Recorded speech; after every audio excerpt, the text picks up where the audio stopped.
చంద్రబాబు నాయుడు గారు ముఖ్యమంత్రి అయిన తర్వాత ఈ యొక్క ఐఏఎస్ ఐపీఎస్ అధికారులు జగన్మోహన్ రెడ్డి గారికి చాలా తొత్తులుగా వ్యవహరించినటువంటి చాలామందిని బదిలీలు చేశారు. అంటే ఉన్న కొద్దిపాటి మందిని మళ్ళీ ఉపయోగించుకోవాలి. వాళ్ళు తప్పు చేసినా చేయకపోయినా ఆ యొక్క ప్రభుత్వానికి ఊడిగం చేసినా చంద్రబాబు నాయుడు గారు ఒక సదుద్దేశంతో వాళ్ళని బదిలీ చేసి చాలామందిని వదిలేశారు. అయితే కొంతమంది పరిధికి మించి వ్యవహరించినట్టుగా మనం చూసాం. అంటే ఇష్టానుసారంగా ఎలా పడితే అలాగా వారి యొక్క అధికార దుర్వినియోగానికి పాల్పడ్డారు. అయితే ఇప్పుడు వివాదం ఎందుకు అవుతుందంటే ఐఏఎస్ ఐపీఎస్ల వ్యవహారం డీజీపీ గారు ఇటీవల కొంతమంది అంటే 16 మంది ఎంతమందో ఉన్నారో ఐపీఎస్ అధికారులను డీజీపీ ఆఫీస్లోకి వచ్చి మీరు మార్నింగ్ 10 నుండి ఈవినింగ్ దాకా ఉండి రిజిస్టర్లో సంతకం చేసి వెళ్ళాలని చెప్పి ఒక మెమో అనేది ఆయన జారీ చేయడం మనకి తెలిసిన విషయమే. అంటే వెయిటింగ్ లిస్ట్లో కొంతమంది అధికారులను పెట్టి వాళ్ళని డైలీ వచ్చి ఈరోజు సంతకాలు చేసి వెళ్ళమనడం ఈరోజు తప్పుగా ఈరోజు వైసీపీ వారు చెప్తున్నారు. ఈ యొక్క ఐఏఎస్లు ఐపీఎస్లు అంటే ఎంతో కష్టపడి ఎన్నో మంచి మంచి పరీక్షలు రాసి ఎంతో కృషి చేసి ఆ స్థాయికి వెళ్తారో అలాంటి వ్యక్తుల మీద ఈరోజు దాడి చేస్తున్నాడు చంద్రబాబు నాయుడు. నిజాయితీ గల ఆఫీసర్లని ఈరోజు చంద్రబాబు చిత్రహింసలు పెడుతున్నాడని చెప్పి ఈరోజు సాక్షి వారు చెప్తున్నారు. అంటే జగన్మోహన్ రెడ్డి వారు చెప్తున్నారు. సో మీరేమంటారు ఈ యొక్క ఐఏఎస్ ఐపీఎస్ల ఈ యొక్క వ్యవహారం పట్ల? డీజీపీ గారు ఈ యొక్క వెయిటింగ్ లిస్ట్లో పెట్టినటువంటి కొంతమంది మీద ఆయన తీసుకుంటున్నటువంటి ఈ యొక్క యాక్షన్ ఏంటి? మీరు ఏమంటారు దీని మీద? మీ అభిప్రాయం అసలు ఇందులో వాస్తవాలు ఏంటి? వాస్తవాలు ఏంటంటే సుబ్బు గారు, ఈ నెల 12/8/2024 ఒక మెమో ఇష్యూ చేశారు. ఎవరికి? ఐపీఎస్ ఆఫీసర్లకి డైరెక్టర్ ఆఫ్ జనరల్ డీజీపీ గారు మెమో ఇష్యూ చేశాడు. ఇప్పుడు వాళ్ళ వెయిటింగ్ లిస్ట్లో ఉన్నారు. వెయిటింగ్ లిస్టు క్యాబినెట్ యొక్క విచక్షణాధికారం, ఎవరు ఆఫీసర్ను ఉంచుకోవాలా ఉంచుకోకూడదు అనేది ఆ యొక్క క్యాబినెట్ యొక్క విచక్షణాధికారం ఉంటుంది. వీళ్ళు బడికి పోయి చదువుకుంటే కదా, ఎప్పుడన్నా మనం బడికి పోయి చదువుకుంటే విలువలు విశ్వసనీయత ఇది తెలుసద్ది. ఇప్పుడు జగన్మోహన్ రెడ్డి గవర్నమెంట్ అంతా నడిపించింది సలహాదారులు ఒక్క ఆఫీసరు, జర్నలిస్టులు కదా నడిపించింది. ఐఏఎస్ ఐపీఎస్ ఆఫీసులు గవర్నమెంట్ నడిపిస్తే ఇంత దరిద్రంగా ఎందుకు ఉంటుంది? నేననేది ఏంటంటే వీళ్ళల్లో అవినీతికి, ఏదైతే సీఎంఓ ఆఫీసులో జరిగేటటువంటి అవినీతికి ఈ ఐపీఎస్లు రక్షణ కవచంలాగా మారారు, రౌడీల్లాగా మారారు. ఒక విధంగా చెప్పాలంటే వీళ్ళు ఐపీఎస్ ఆఫీసర్లందరికంటే కూడా జేపీఎస్ ఆఫీసర్లు అనటంలో సందేహం లేదు. అంటే జగన్మోహన్ రెడ్డి జగన్ పర్సనల్ సర్వీస్గా మారిపోయారు. వీళ్ళు చదువుకున్నదేమో యూనియన్ పబ్లిక్ సర్వీస్లో ఐపీఎస్ చదువుకున్నారు, ఇండియన్ పోలీస్ సర్వీస్ అనేదాన్ని. దాన్ని జగన్మోహన్ రెడ్డి పాదాల దగ్గర తాకట్టు పెట్టేసి జేపీఎస్ సర్వీస్గా మారిపోయారు, జగన్ పోలీస్ సర్వీస్గా మారిపోయారు. వీళ్ళకి చట్టాలు తెలుసు, వీళ్ళకి భారత రాజ్యాంగం తెలుసు. రాజ్యాంగాన్ని కూడా పక్కన పెట్టి వీళ్ళు నడిపించిన రాజ్యాంగం ఏంటంటే రాజారెడ్డి రాజ్యాంగం చదువుకోండి, మీరు చదువుకున్న ఇండియన్ రాజ్యాంగం భారతీయ రాజ్యాంగం పనికిరాదు, అంబేద్కర్ రాజ్యాంగం అసలే పనికిరాదు, కాబట్టి నా రాజ్యాంగాన్ని ఇంప్లిమెంటేషన్ చేయమని చెప్పి జగన్మోహన్ రెడ్డికి పాదాకాంతరమైపోయి ఎర్రచందనం స్మగ్లింగ్ చేస్తుంటే దాన్ని పట్టుకోలా ఈ ఐపీఎస్ ఆఫీసర్లు. గంజాయి స్మగ్లింగ్ చేస్తుంటే దాన్ని పట్టుకోలా ఈ ఐపీ ఆఫీసర్. ఇసుక మీద తప్పుడు 1 by 1 శాండ్ మాఫియా తరలిస్తుంటే అటు చెన్నైకి బెంగళూరుకి హైదరాబాద్ తరలిస్తుంటే దాన్ని పట్టుకునే గట్సు దమ్ము లేదు. తర్వాత ఇంకా చెప్తా, వీళ్ళు చేసినటువంటి వాటిని గ్రీన్ ఛానల్ ఏర్పాటు చేయడానికి పనిచేశారు. వీళ్ళే దగ్గరుండి భద్రంగా బయటికి పంపించారు. అంటే వీళ్ళని వదిలిపెట్టాలా? అంటే మీ అవినీతి ఛానల్లో పుట్టిందే అవినీతితో కదా. అవినీతి ఛానల్లో ఏది మాట్లాడితే అదంతా నిజాలైపోద్దా? ఎడిటెడ్ గిల్డ్ ఏం చేయదా? నేను అంటుండే పాయింట్ ఏంటంటే మీకు నొప్పేంట్రా వైసీపీ నాయకులకి? అంటే గతంలో సర్వీసులు అందించిన వారిని ఇలా వెయిటింగ్ లిస్ట్లో పెట్టడం కరెక్ట్ కాదు అని చెప్తున్నారు. నువ్వు పరిపాలనలో ఏమన్నా లోపాలుంటే నువ్వు అడగండి. 1వ తేదీ పింఛన్లు ఇకపోతే అడగండి, 1వ తేదీ జీతాలు ఇకపోతే అడగండి, సంక్షేమ పథకాలు అందకపోతే అడగండి, రాష్ట్రం పరిశ్రమలు రాసి నిరుద్యోగ భృతి కల్పించకపోతే అడగండి. అవి అడిగేటటువంటిగానే ఐఏఎస్ ఐపీఎస్ ఆఫీసర్లతో నీకేం పని? అసలు మీకేం పని? ప్రభుత్వం చూసుకుంటుంది. వాళ్ళు ఏడు కాకపోతే ఎక్కడో దగ్గర వాళ్ళు ఎక్కడికి పోయిన ఐపీఎస్ ఆఫీసర్లే కదా. వాళ్ళు ఎక్కడున్నా ఐఏఎస్ అంటే వీళ్ళుంటే ప్రభుత్వంలో జరిగే రహస్యాలు వాళ్ళకి అందిస్తారు. ఇప్పుడు అడ్మినిస్ట్రేషన్లో ఏం జరుగుతుందో సహకరించడం కదా అందిస్తారు. ఒరే ఇది జరుగుతుంది, దీని మీద కౌంటర్ వేయండి. అందువల్ల నేను అందుకే జేపీఎస్ సర్వీస్ అన్నది. వీళ్ళంతా జేపీఎస్ సర్వీస్ పోలీసులే. లైక్ దట్ ఎవరో ఎందుకు సుబ్బు గారు మా బామర్దే ఉండవు, వాడు వెయిటింగ్లోనే ఉండవు, వాడు రోజు పోతున్నాడు, పోలీసు వాళ్ళకి ట్రైనింగ్ ఇస్తున్నాడు. ఇవాళ ఇలా బోలెడు పనులు ఉంటాయి. ఏడే ఉండాలని రూల్ ఏముందా? పోలీస్ శాఖలో మీరు పాఠవాళ్ళు చెప్పొచ్చు. పోలీస్ ట్రైనింగ్ ఇన్స్టిట్యూట్లు ఉంటాయి. ప్రతి డిపార్ట్మెంట్లో బోలెడు వర్క్ ఉంటుంది, పేపర్ వర్క్ ఉంటుంది, చెయ్యండి, తప్పే ఉంది. డీజీపీ ఆఫీస్కి ఉదయాన్ని పోండి, సాయంత్రం దాకా బోలెడు వర్క్ ఉంటుంది డీజీపీ ఆఫీస్లో, అది చేయొచ్చు కదా. వీళ్ళు హోటల్లో తిరగతా, ఎక్కడెక్కడ లాబింగ్లు చేస్తా, ఈ తిరగతా ఉండాలకే డీజీపీకి అనుమానం వచ్చింది. వీళ్ళు అసలు డీజీపీ ఆఫీస్కి రాకుండా ఎక్కడెక్కడ తిరగతారో ఏమేం చేస్తారో ఇంటెలిజెన్స్ రిపోర్ట్ ఇచ్చింది. సార్ వీళ్ళు వెనక పక్కన బ్యాక్గ్రౌండ్ లాడుతూ ఉన్నారు, అందువల్ల వీళ్ళను కొంచెం చూడాలని చెప్పి రోజు ఉదయాన్ని వచ్చి సంతకం పెట్టి ఆఫీసులో నుండి మధ్యాహ్నం సంతకం పెట్టాలా, సాయంత్రం కూడా సంతకం పెట్టాలి. ఈ అధికారులు ఎవరైతే 16 మంది ఉన్నారో వీళ్ళ మీద కేసులు ఏమైనా ఉన్నాయా? కేసులు అంటే వీళ్ళు చేసిన విచారణలు ఏమైనా జరుగుతున్నాయా? జరుగుతున్నాయి. 1 పిఎస్ఆర్ ఆంజనేయులు ఐపీఎస్ డీజీపీ ర్యాంకులో ఉన్నాడు. ఏం లంగాలెత్తుకోరు పనులు చేయాల పిఎస్ఆర్ ఆంజనేయుల. తర్వాత PV Sunil Kumar IPS DGP, ఈడే కదా రఘురామకృష్ణరాజుని వ్యక్తిగత కక్ష పెట్టుకొని ఈ సునీల్ కుమారు వాళ్ళ భార్యాభర్తల మధ్య సంబంధం చెడిపోతే ఆ అమ్మాయి పోయి RRR దగ్గరకు పోయింది నాకు న్యాయం చేయమని. ఈ సునీల్ కుమార్ మిస్సెస్ ఈడేం చేసిండు, అది కక్షలో పెట్టుకొని రఘురామకృష్ణరాజుని ఇంట్లో బర్త్డే రోజు తీసుకుపోయి 3rd డిగ్రీ ప్రయోగించిండు కదా. ఆ రోజు వ్యక్తిగత కక్ష పెట్టుకొని దుమ్ము రేపిండు కదా, అది తీవ్రమైన నేరం కదా.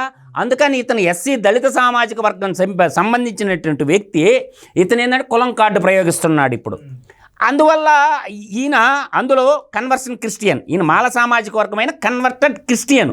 ఒక సంస్థే నడుపుతుంది. ఒక ప్రభుత్వ అధికారిగా ఉండి ఒక ఆర్గనైజేషన్ ఎలా నడపకూడదు. రిజైన్ చేసిపోయి ఆర్గనైజేషను ఒక అంబేద్కర్ మూవ్మెంట్ అని, అంబేద్కర్ ఏమో బుద్ధిస్టు. ఇక్కడ అంబేద్కర్ని ఒక కవచంలాగా వాడుకుంటారు వీళ్ళు. అంబేద్కర్ అనే వ్యక్తి ఈ దేశ సంస్కృతిలో అంతర్భాగమైనటువంటి బుద్ధిస్టు, వీళ్ళేమో కన్వర్షన్ క్రిస్టియన్లు. ఇప్పుడు జగన్మోహన్ రెడ్డి కన్వర్టెడ్ క్రిస్టియన్. కాబట్టి వీళ్ళంతా ఏకమైపోయి పేరుకి కవచానికి వాడుకుంటారు అంబేద్కర్ని. అంబేద్కరిజం ఏంటి? బుద్ధిజం. వీళ్ళేమో బుద్ధిజం లేకపోవాలా, వీళ్ళు ఏం చేశారు? క్రిస్టిజంలోకి పోయారు. ఇవాళ రఘురామకృష్ణరాజుని ఎందుకు కొట్టిండు అంటే ఆ టీం అంతా మీద రఘురామకృష్ణరాజు ఆల్రెడీ కేసు వేసాడు, దాంట్లో ఉన్నారు. తర్వాత పాయింట్ ఎన్ సంజయ్ ఐపీఎస్ అడిషనల్ డీజీపీ. ఈ ఎన్ సంజయ్ ఏం చేసిండు? ఎక్కడో చంద్రబాబు నాయుడు ప్రచారంలో ఉంటే ఈ మగోడికి సహకరించినటువంటి ఇంకొక IPS Kolli Raghunath Reddy IPS IGP. మీకేం అవసరం వచ్చిందిరా? ఎవరికి ఊడిగం చేయటానికి ప్రొసీజర్ ఫాలో అవ్వలేదు. ప్రొసీజర్ కదా, నేను చెప్తా అసలు విషయం. చెప్పమనుకు రఘునాథ్ రెడ్డిని కాగ్ ఉంటుంది, కంట్రోల్ ఆడిట్ జనరల్ అని కాగ్ సంస్థతో ఆడిట్ చేయించాలా. ఇక్కడ హైదరాబాదులో శరత్ అసోసియేషన్ అని చెప్పి వాళ్ళ చేత ఆడిట్, ప్రైవేట్ ఆడిట్ ఎందుకు చేయించినవా? గవర్నమెంట్ సంస్థ ఉంది కదా, కంప్యూటర్ అండ్ ఆడిటర్ జనరల్, వాళ్ళ కాడ రిపోర్ట్ చేసుకొని వాళ్ళే రాశారు రిపోర్టు. మేము ఫిజికల్ ఇన్స్పెక్షన్స్ బాగాలేదు, స్కిల్ డెవలప్మెంట్లో మేము ఫిజికల్ ఇన్స్పెక్షన్కి బాగాలేదు, మేము చూడలేదు, మమ్మల్ని పోవద్దన్నారు. వాళ్ళు ఇచ్చిన రిపోర్టు బేస్ చేసుకొని పొన్నవోలు అడిషనల్ అడ్వకేట్ జనరల్ అయిన పొన్నవోలు సుధాకర్ రెడ్డి యొక్క సూచనలు సలహాలు పాటించి మామూలుగా పెట్టకూడని సెక్షన్లన్నీ పెట్టేసి చంద్రబాబు నాయుడిని అరెస్ట్ చేసినటువంటి గ్యాంగ్ అనమాట. అర్ధరాత్రి పూట అరెస్ట్ చేసిండు. నిజాయితీగా ఉండవరా? శరత్ అసోసియేషన్ నువ్వు నిజాయితీ పరుడు అయితే, నువ్వు నిజమైన IPS UPI union public service చేసుకుంటే దాంట్లోనే ఉంటుంది కదా. దాంట్లో అంతర్భాగం కాగు కంప్యూటర్ వాళ్ళ కాడ రిపోర్ట్ తీసుకోవచ్చు కదా. ప్రైవేట్ వాళ్ళ కాడ ఫోరెన్సిక్ ఆడిట్ ఎందుకు చేయించినవు? ఇది పాయింట్. అందుకు వాళ్ళని పక్కన పెట్టారు. తర్వాత ఇంకా ఒకటి చెప్తా. ఇడు కాంతిరాణా టాటా. ఈ కాంతిరాణా టాటా చేసిన దుర్మార్గాలు తెలుసుకోవాలి. ఎవరు ఈ కాంతిరాణా టాటా అంటే మన విజయవాడ సిటీకి కమిషనర్గా ఉండి గులకరాయి కేసు ఉంది కదా, కోడికత్తి కేసులాగా, ఒక ముఖ్యమంత్రి కాన్వాయ్ పోతా ఉంటే ఎలక్ట్రికల్ డిపార్ట్మెంట్ ఎస్సీకి చెప్పి కరెంట్ ఆపిచ్చినోడు ఎవడు. ఆ కరెంట్ ఆపిచ్చి చేసి ఎవడో ఒక పిల్లోడిని బలిపశువుని చేసి ఒక బీసీ క్యాండిడేట్ను ఒడ్డరి కమిటీ పిల్లోడిని ఆ రాయి వచ్చంట సీఎంని తగిలిందంట, సీఎంని వచ్చి ఎల్లంపల్లి శ్రీనివాస్ తగిలిందంట, ఎల్లంపల్లి శ్రీనివాసం తగిలి ఇంకొకరిని తగిలిందంట. ఎంతమందికి తగలద్దురా రాయ? అంటే కోడికత్తి నాటకం 2019లో ఎట్టాడారో అదే నాటకం రక్తి కట్టించడానికి ఆడ దెబ్బ లేదు పాడు లేదు, సొంత చెల్లులే చెప్పింది. ఆమె డాక్టర్ ఇక సునీతమ్మ, ఒరే నాయన నాటకాలు వద్దు, గాలి బారితే తొందరగా గాయం నాయన పడ్డేది, ఆ స్టిక్కర్ తీసేయరా స్వామి, ఒక డాక్టర్గా సలహా ఇస్తున్నానని చెప్తే తెల్లారి తీసేసిండు. ఆడ గాయం లేదు పాడు లేదు. సునీతమ్మ, డాక్టర్ సునీతమ్మ, గాలి బారితే తొందరగా గాయం నయం అయిపోతే స్టిక్కర్ తీయంగానే ఏమైంది, ఆడ గాయం లేదు పాడు లేదు. ఏమి మెలోడీ డ్రామా ఆడారు వీళ్ళంతా. తర్వాత ఆడ బీసీ పిల్లలను ఒకటి బలిపోసం చేసి వాడిని జైల్లో పెట్టారుగా. తర్వాత ఇంకా చెప్తా, ఇక్కడ వై రవిశంకర్ రెడ్డి, తర్వాత వై రిశాంత్ రెడ్డి. ఈ రిశాంత్ రెడ్డి ఎవరో తెలుసా, పెద్దిరెడ్డి ఇంట్లో పాలేరు. వీడు పెద్దిరెడ్డి ఇంట్లో పాలేరు. మీకు ఆయన డ్యాములు ఇన్స్పెక్షన్ పోయిండు, రోడ్ల మీద పోతా ఉంటే 287 మంది, పొంగనూరు సంఘటన జరిగింది కదా, వాళ్లే కంకర రాళ్ళు తీసుకుని కొట్టి తెలుగుదేశం వాళ్ళ మొత్తాన్ని జైలు పాలేసి నాన్ బెయిలబుల్ కేసు పెట్టి ఒక్కొక్కడు 3 నెలలు జైల్లో ఉన్నారు.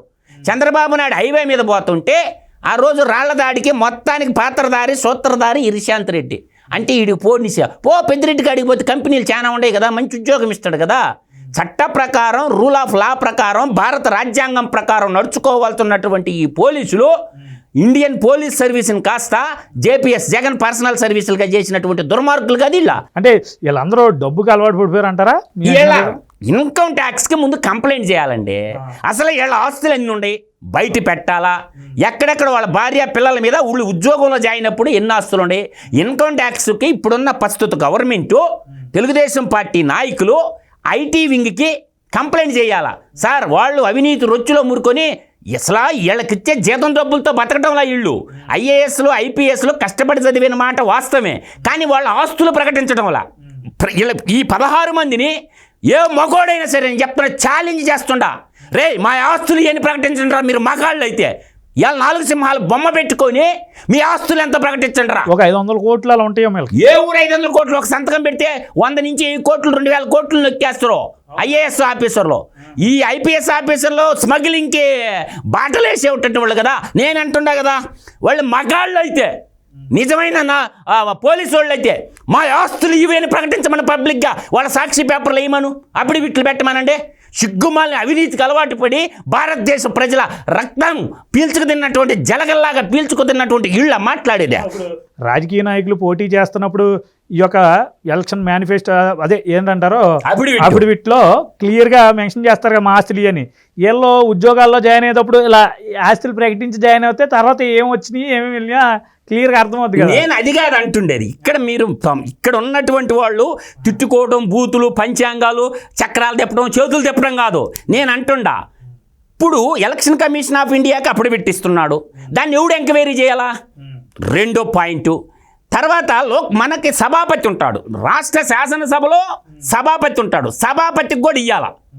సభాపతికి ఇచ్చి ఆయన కూడా ఎంక్వైరీ చేయించవచ్చు, నా ఆస్తులు ఇవ్వని చెప్పి ప్రతి ఎమ్మెల్యే ఇవ్వాల్సిందే, శాసన మండలిలో సభ్యులు ఇవ్వాల్సిందే. తర్వాత మనకి ఎమ్మెల్యేలుగా ఉన్నటువంటి మెంబర్ ఆఫ్ లెజిస్లేటివ్ వాళ్ళు కూడా ఇవ్వాల్సిందే. అదేవిధంగా లోక్సభలోకి వచ్చేసరికి అక్కడ లోక్సభ స్పీకర్కి ఇవ్వాలా, రాజ్యసభ సభ్యులు ఇవ్వాల్సిందే. వాళ్ళు ఎందుకు ఎంక్వైరీ చేపించడంలా ఇక్కడ మిస్ అవుతుంది. మన పెద్దిరెడ్డి తప్పుడు ఇన్ఫర్మేషన్ ఇచ్చాడని కూడా అది బోడే జనార్దన్ ఆయన ఉన్నాడు కదా బీసీవై పార్టీ, ఆయన వేసి బట్టి 142 ఆస్తులు అప్పుడు వీటిలో చూపించలేదని ఇస్తే మెమోలు ఇష్యూ చేసింది. ఎక్కడ తెలుగుదేశం పార్టీకి కూడా మీరు ఇంప్లీడ్ అవ్వండి, 2nd ప్లేస్లో మీరు ఉన్నారు కాబట్టి ఎలక్షన్ వైలేషన్ జరిగింది కాబట్టి మీరు కూడా ఇంప్లీడ్ అవ్వమని అక్కడ చల్లా రామచంద్రారెడ్డి గారు ఉంటారు, ఆయనకు కూడా నోటీసులు పంపించింది. ఇతను మూడో ప్లేస్లో ఈయనున్నాడు మన బీసీవై పార్టీ అతను. అందువల్ల నేననేది ఏంటంటే ఈ వైలేషన్ అనేది ఎలక్షన్ కమిషన్ ఎంక్వైరీ చేపించడంలా, దర్యాప్తు చేపియాలా, వీళ్ళు ఇచ్చినప్పుడు వీటిలో రైటా రాంగా.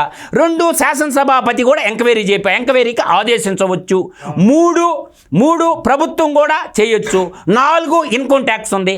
ఇన్ని వ్యవస్థలన్నీ పొడుకుండిపోతే వీళ్ళ అవినీతి అంతా బయటకు. రాజకీయం అనేది పెద్ద వ్యాపారమైంది. అసలు రాజకీయం అంటే సేవ. ఈ రాజకీయం అనేది ఒక సర్వీస్గా సేవ. ఒకప్పుడు ఎలా బతికారు, పుట్టలపల్లి సుందరరామరెడ్డి గారు ఎలా బతికారు, తరిమిళ్ళ నాగిరెడ్డి గారు ఎలా బతికారు, కొండపల్లి సీతారామరెడ్డి గారు ఎలా పెట్టారు, చంద్ర పుల్లారెడ్డి గారు ఎలా బతికారు. స్వచ్ఛమైన రెడ్లంటే వాళ్ళకున్న ఆస్తులు కూడా ప్రజలకు దానం చేసేసి ధనమాన ప్రాణాలన్నీ ఇప్పుడు నిన్నే చేసుకున్నాం కదా 78వ స్వతంత్ర వేడుకలో సుభాష్ చంద్రబోస్ క్షత్రియుడు ఒరిస్సాలో పుట్టిన క్షత్రియుడు. బ్రిటిష్ వాళ్ళ హయాంలోనే కోటీశ్వరులు. వాళ్ళు ఏం చేశారు? సుభాష్ చంద్రబోస్ తన జీవితాన్నే భారతదేశానికి పణంగా పెట్టి ఈ దేశానికి స్వతంత్రం తెచ్చిపెట్టింది కదా, నిన్న చేసుకున్నాం కదా. అందరూ కూడా దేశభక్తులుగా ఉండబోయి రాబందులుగా తయారైపోయినారు. వీటిని ఏదో ఒక దశలో ఎప్పుడొకప్పుడు ప్రక్షాళన చేయాలి సుబ్బు గారు. ప్రక్షాళన చేయకపోతే ఈ దేశంలో ప్రపంచంలో అత్యధిక జనాభా ఉన్నటువంటి వీళ్ళకి ఉపాధి ఎలా చెప్పించాలా, ఇండస్ట్రియలైజేషన్ ఎలా చేయాలా, ఇవన్నీ ఉంటాయి కదా. అందువల్ల సాక్షి పత్రికలు రాసే రాతరాతలన్నీ కూడా వాటి మీద కూడా ఎడిటర్ గిల్డ్కి కంప్లైంట్ చేయొచ్చు. వాళ్ళు మనుషులైతే కదా, మూర్ఖులు. వాళ్ళు జర్నలిజం చదవాలా, బొంగు చదవాలా. మొన్న అలాగే ఛానల్ మూసేయమంటే ఇక్కడ ఇంతమంది ఎంప్లాయీలు ఉన్నారని ఎంప్లాయీలను అడ్డెట్టుకుని మరి ఇప్పుడు నడిపిస్తున్నారు కదా సాక్షి. ఇక్కడ ఇంకా తీసుకుంటే ఈ రిశాంత్ రెడ్డి చెప్పిన కె రఘువీర్ రెడ్డి ఐపీఎస్ ఎస్పీ, తర్వాత P Parameshwar Reddy IPS SP. ఈ పరమేశ్వర్ రెడ్డి ఎక్కడ డ్యూటీ చేసిండు? వీళ్ళందరూ కూడా చూడండి, చివర తోకున్నంత మాత్రాన ఈ కరప్షన్ రెడ్లునే మళ్ళీ కూడా ఆ మాట కట్టుబడి ఉంటా. ఈ కరప్షన్ రెడ్లో వీళ్ళందరూ ఏకమైపోయి రాష్ట్రాన్ని లూటీ చేసి, రాష్ట్రాన్ని అప్పులు పాలు చేసేసి, ఒక గజ దొంగకే 11 సిబిఐ కేసుల్లో 9 ఈడీ కేసుల్లో ముద్దాయిగా ఉన్నటువంటి వాడికి సెల్యూట్ కొట్టినటువంటి సిగ్గులైన ఐపీఎస్ ఆఫీసర్లు వీళ్ళు. అందువల్ల నేను అంటుండేది ఏంటంటే వీళ్ళందరి మీద ఇన్కమ్ ట్యాక్స్ రైట్స్ జరగాల, ఏసీబీ రైట్స్ జరగాల. సెంట్రల్లో ఇన్కమ్ ట్యాక్స్ ఉంటుంది, స్టేట్లో ఏసీబీ ఉంటుంది, యాంటీ కరప్షన్ బ్యూరో. ఎవరు పెట్టారు తెలుసు మీకా? దామోదరం సంజీవయ్య గారు 1961లో ఒక్కసారి ముఖ్యమంత్రి అయిన పాపానికి 1960 నుంచి 62 మధ్యకాలంలో మహోన్నతుడైనటువంటి దామోదరం సంజీవయ్య గారు ఈ ప్రభుత్వ అధికారులు, రాజకీయ నాయకులు వీళ్ళ మీద దాడులు చేయకపోతే బాగుండదని దామోదరం సంజీవయ్య గారు పెదపాడు గ్రామం, రాయలసీమ వాసి, ఆయన బాగా చదువుకున్నాడు ఆ రోజుల్లోనే. ఆయన యాంటీ కరప్షన్ బ్యూరోని నెలకొల్పింది ఆయన. కాబట్టి ఏసీబీని బల్పించి వాళ్ళ ఇన్కమ్ ట్యాక్స్ ఫైళ్ళు తీసుకోవాలా, ఏసీబీ ఎంటర్ అయిపోయి ముందు వాళ్ళ అఫిడవిట్లు తీసుకోవాలా. మేము ఇన్కమ్ ట్యాక్స్లో చూపించినాం కదా, అవి చూసుకోవచ్చు కదా అని ఈ డ్రామాలు వద్దు. ఏసీబీని రంగంలో దింపి వాళ్ళ పిల్లల మీద, భార్యల మీద ఎక్కడ ఏమేమి ఆస్తులు ఉందో ఎంక్వైరీ చేయించాలి. అప్పుడు చేయనంత కాలము అందరూ వదిలేస్తా పోతే ఎన్డీఏ కూటమి గవర్నమెంట్ని కూడా క్షమించరు ప్రజలు. ఇంత ప్రజా తీర్పు ఎందుకు ఇచ్చారు? 94%తో. వీళ్ళు దుర్మార్గులు, దుష్టులు కాబట్టి ఇచ్చారు. కాబట్టి కూటమి ప్రభుత్వం తక్షణం ఇప్పుడున్న ఈ 16 మంది ఐపీఎస్ ఆఫీసర్ల మీద ఏసీబీ ఎంక్వైరీ చేయించాలా. ఆ ఎంక్వైరీ చేస్తున్న అధికారులను కూడా వీళ్ళు బ్లాక్మెయిల్ ఏదో చేస్తున్నారంట. వాళ్ళు బ్లాక్మెయిల్ చేస్తే భయపడే ప్రభుత్వం ఉంటుంది. ఏడో చోట ఒక నిజాయితీ గల పోలీస్ ఆఫీసర్ ఉంటాడు, ఎక్కడో చోట ఒక నిజాయితీ గల పోలీస్ ఆఫీసర్ ఉంటే ఇబ్బంది లేదు. ఇప్పుడు నేను గర్వంగా చెప్తుంటా, కేవలం మా బామ్మర్ది రూపాయి కూడా లంచం తీసుకోవాలా. వాడు వ్యవసాయం నీతిగా బతికిండోడు. అన్ని రిపోర్ట్లు ఉంటాయి. అందువల్ల నేను అనేది ఏంటంటే, ప్రభుత్వం కఠినంగా నిర్ణయాలు తీసుకోకపోతే భయం పుట్టాలా. ఎట్టా ఇంకా 2 ఐఏఎస్ 2 ఐపీఎస్ ఆఫీసర్లు వణికిపోవాలి గజ ప్రభుత్వం తీసుకునే నిర్ణయాలకే. అందువల్ల మనకి నేను అనేది ఒక్కటి చెప్తుండా సుబ్బు, మినిస్టర్లు అందరూ ఉండరు కదా, ఫైనల్గా ఇది ఒక్కటి చెప్పి నేను వదిలేస్తాను. అసలు ఈ పుస్తకము వీళ్ళు ఎవరన్నా చదివినరా? The cabinet responsibilities of legislative book, నా సొంత కవిత్వం కాదు. దీంట్లో క్లియర్గా మెన్షన్ చేసి ఉంది. జగన్మోహన్ రెడ్డి ఏం చెప్పాడంటే, తనొక్కడే బలవటంలా, తనతో పాటు ఐపీఎస్ ఆఫీసర్ని, ఐఏఎస్ ఆఫీసర్ని, జగన్ క్యాబినెట్లో పనిచేసిన బొత్స సత్యనారాయణ, ధర్మాన ప్రసాదరావు వీళ్ళందరూ కదా, పెద్దిరెడ్డి రామచంద్రారెడ్డి మొత్తాన్ని తీసుకుపోతుండే జైలుకి. ఇప్పుడు రోజు ఆయన కానీ, కొడాల నానిని కానీ, వీళ్ళు ఎవరు బయట ఉండి, కారుమూరు నాగేశ్వరరావు కానీ, ఆదిమూలపు సురేష్ కానీ, వీళ్ళు ఎవరు బయట తిరిగి అర్హత లేదు. ఎందుకంటే అంత లూటీ జరిగింది. ఇక్కడ క్లియర్గా రాశాడు, ఒక్క నిమిషంలో చెప్పేస్తా. The cabinet in parliamentary system is a body drone from the minister of the government preside over the prime minister or chief minister whose functioning is to frame the general policy of the government and to coordinate its administrative activities. It's accepts collective responsibility for all the activities of the government, from which it follows that there must be no fundamental disagreement amongst its members. Every minister must abide by the cabinet decision. A minister refused to accept the cabinet decision would have no alternative but to resign from the government. Similarly, an individual minister is seen as an attack on the cabinet as a whole. తర్వాత second, collective responsibility as a concept it's often used to refer to the principal that the cabinet is collectively responsible for it's act of omission and commission. It is assured by the enforcement to principles. First, no person shall be nominated to the council of minister except on the advice of the prime minister. And secondly, no person is retained as a member of the council of the prime minister demand its dismissal. The essential and the basic principle involved in the concept of collective responsibility is the minister free to express his views and even dissent when a policy is in the stage of discussion, but once decision is taken, every minister is expected to stand by the decision without any reservation. The alternative for the minister who does not, along with the cabinet headed by the minister of on policy matters, are not agreeable to defend a cabinet decision is to resign from the cabinet. ఇంత స్పష్టంగా చెప్పారు. దీని అర్థం ఏంటంటే క్యాబినెట్లో తీసుకున్న నిర్ణయాన్ని ఏదన్నా ఒక మినిస్టర్కి నచ్చకపోతే నువ్వు మంత్రి పదవికి రిజైన్ చేయొచ్చు, లేదంటే బయటకు వచ్చి క్యాబినెట్లు ఇది జరుగుతుంది ఈ దుర్మార్గాన్ని కూడా చెప్పొచ్చు. గడిచిన 5 ఏళ్ల కాలంలో ఒక్క మంత్రి అన్న ఈ గురించి మాట్లాడా, మేము క్యాబినెట్లో ఈ చర్చించినాం, ఈ డిసిషన్ తీసుకున్నాము, ఈ చర్యలు చచ్చిపోతున్నామని చెప్పి ఒక్క మినిస్టర్ అన్న బయటకు వచ్చి మాట్లాడండా. జగన్మోహన్ రెడ్డి ఏడ సంతకం పెట్టమంటే ఆడ పెట్టారు, బలవంతంగా సంతకాలు పెట్టించారు. ఇప్పుడు క్యాబినెట్ అంతా మునిగిపోతూ ఉంది. అందువల్ల సీఎం ఆఫీసులో ధనుంజయ రెడ్డి అని ఒక ఆఫీసర్ని పెట్టుకొని సజ్జల రామకృష్ణారెడ్డి క్యాబినెట్ మంత్రులందరినీ బెదిరించి ఏడ సంతకాలు పెట్టమంటే ఆడ పెట్టించుకున్నారు. ఈ అవినీతిలో మొత్తం 2004-2009 మధ్యలో ఎంతమంది మినిస్టర్లు ఈడీ సిబిఐ కేసులు ఇరుక్కున్నారో ఇప్పుడు ఈ కేసుల్లో కూడా ఇరుక్కోబోతున్నారు.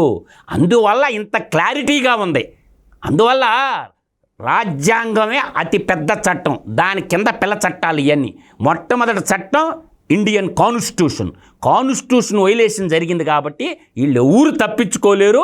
వీళ్ళ సరైగా యాక్షన్ తీసుకుంటే అసలు జైళ్ళు పట్టవు, కొత్త జైలు పెట్టి వీళ్ళని సంస్కరించాలి. చివరిగా డౌట్, ఇప్పుడు మీరే అంటున్నారు, ఇప్పుడు ఒక 5 సంవత్సరాల టెన్యూర్లో వాళ్ళు 1000 కోట్లు 2000 కోట్లు సంపాదించేస్తున్నారు. వాళ్ళ జీతం ఒకవేళ వాళ్ళు నిజంగా నిజాయితీగా జీతాలు తీసుకుని వాళ్ళు మొత్తం ఒక 30 సంవత్సరాలు 40 సంవత్సరాలు సర్వీస్ చేశారు అనుకోండి, వాళ్ళు ఒక 100 కోట్లు కూడా సంపాదించరేమో. వాళ్ళ లైఫ్ టైం ఇలా సెటిల్మెంట్లు చేసుకుని గవర్నమెంట్లతో ఇలా లాలూచి వ్యవహారాలు చేసినప్పుడు ఇంక నీతి ఎక్కడ ఉంటుంది, నిజాయితీ ఎక్కడ ఉంటుంది, ఎవరు కాపాడగలుగుతారు? సుబ్బు వదిలేసుకుందామా. ఈ దేశం, ఈ భారతదేశం పుణ్యభూమి, వేదభూమి. బ్రిటిష్ వాళ్ళు కబలించినప్పుడు, పోర్చుగీస్ వాళ్ళు కబలించినప్పుడు, డచ్ వాళ్ళు కబలించినప్పుడు, మహమ్మదీయులు ఈ దేశం మీద పడి దోచితే యుద్ధం చేయకుండా మానేరా? ఛత్రపతి శివాజీ కరాలం పెట్టుకొని శివతాండం ఆడిండు. పాండురాజులు ఆడారు, పల్లవులు ఆడారు, చోళులు ఆడారు, శ్రీకృష్ణ దేవరాయలు ఆడాడు. మీరెందుకు ఆడరు? పరదేశీయులతో మనం పోరాడాం. ఒక బ్రిటిష్ వాళ్ళతోనే 1730 మొదలు పెడితే ప్రథమ స్వతంత్ర సంగ్రామం సిపాయిల తిరుగుబాటు 1857 ఝాన్సీ లక్ష్మీబాయి కరాలం చేత పట్టుకొని కథన రంగంలో దూకింది. ఇవాళ స్వదేశీ శక్తులు దేశానికి అన్యాయం చేస్తా దేశ సంపదను లూటీ చేసి ఇతర దేశాలకు తరలిస్తుంటే చట్టం రులిపించాల్సి ఉంది. ఈ తొక్కలో వాళ్ళు ఎంతమంది ఉంటారో? 1000 మంది ఉంటారా? భారతదేశంలో 145 కోట్ల మంది పౌరులు ఉన్నారు. ఎందుకు ఊరకుండాలా? చెండాలు తీసి పారేయాలా? ఈ చట్టాలు, కోర్టులు, న్యాయ వ్యవస్థలు పనిచేయనప్పుడు నాలాంటి యువత ముందుకు దిగద్దే. సుభాష్ స్థాపించిందే అందుకు మేము. ఈ దేశంలో మరో స్వతంత్ర సంగ్రామం జరగాల. ఇటువంటి అవినీతి పరుల్ని మొత్తాన్ని ఏరిపారేయటానికే సుభాష్ సేన పుట్టుంది. అంత తేలిగ్గా వదులుతాం అనుకుంటున్నవే ఏంది? అందువల్ల నేను చెప్తుండా, ఉండటానికి ఒక కొంప చాలు, తినటానికి జానిడి పట్టుక పిడికిన మతుకులు చాలు. దేశ సంపద 1,000 కోట్లు సంపాదించుకొని ఏం చేసుకుంటారా మీరంతాను? ఇప్పుడు ఏ వ్యవస్థలో అవినీతి లేదంటారు? ఏ వ్యవస్థ? అన్నిటినీ ప్రక్షాళనలు చేయాల్సిందే. నడిపించే నాయకుడు ఇలా ఉత్తరప్రదేశ్ యోగిని చూడండి, పారిపోయారా లేదా? కాల్చి పారేస్తున్నా లేదా? డాన్లు తోపులు అన్న వాళ్ళందరినీ యోగిని చూసి నేర్చుకోవాలా. యోగి ఫిలాసఫీ 100% కరెక్ట్.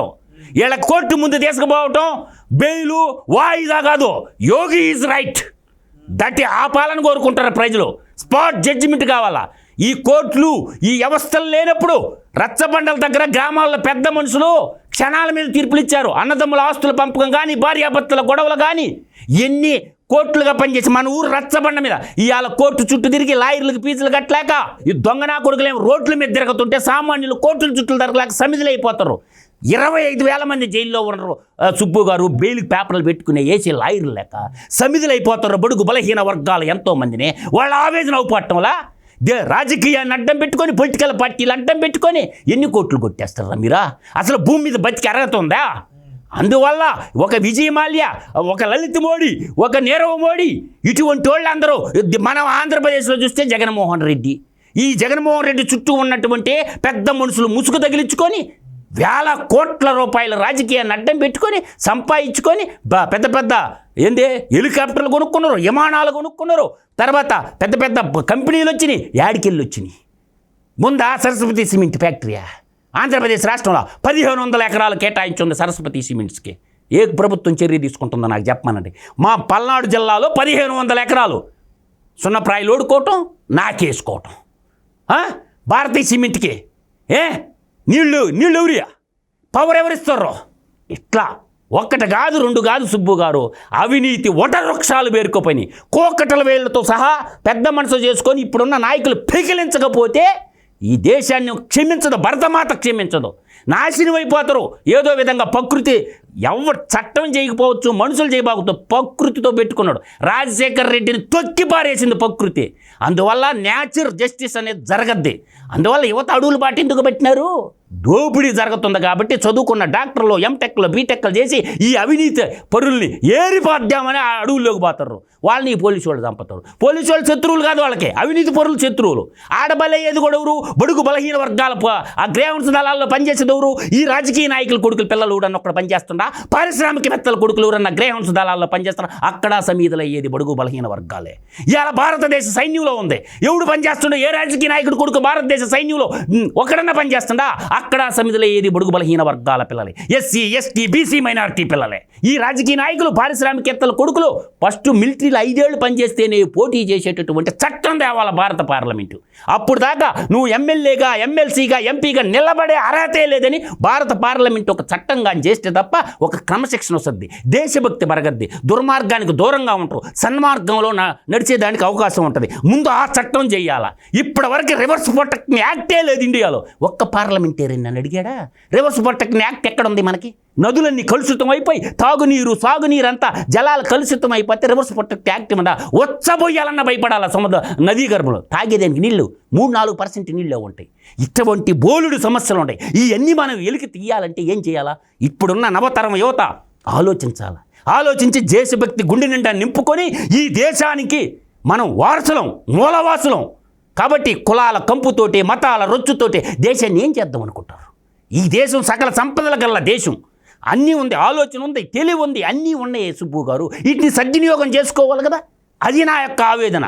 అందుకోసం పాలకుడు, రాజ్యపాలకుడు నీతిగా ఉండాలి, శ్రీరామచంద్రుడిలాగా ఉండాలి రాజ్యపాలకుడు. శ్రీకృష్ణదేవరాయల్ని ఈరోజు మనం ఎందుకు గౌరవం అంటాడు? ఆయన కళలని, సాహిత్యాలని, అన్నిటినీ, రాజ్యాల్ని, చెరువుల్ని, గుడుల్ని ఎంతో అగుమోఘంగా పరిపాలించాడు శ్రీకృష్ణదేవరాయలు గారు. అందువల్ల అటువంటి పాలకులు కావాలి. కానీ దుష్టులు, దుర్మార్గులైనటువంటి ఈ జగనాసురుడు లాంటి వాళ్ళే రావణాసురుణ్ణి ఏ విధంగా అయితే రాముడు పోయి కోతుల్ని ఎంబడబెట్టుకొని చంపేసిండో ఇటువంటి యదవల్ని ఏరిపారేయమని చెప్పి నేను ప్రభుత్వానికి విజ్ఞప్తి చేస్తుండా.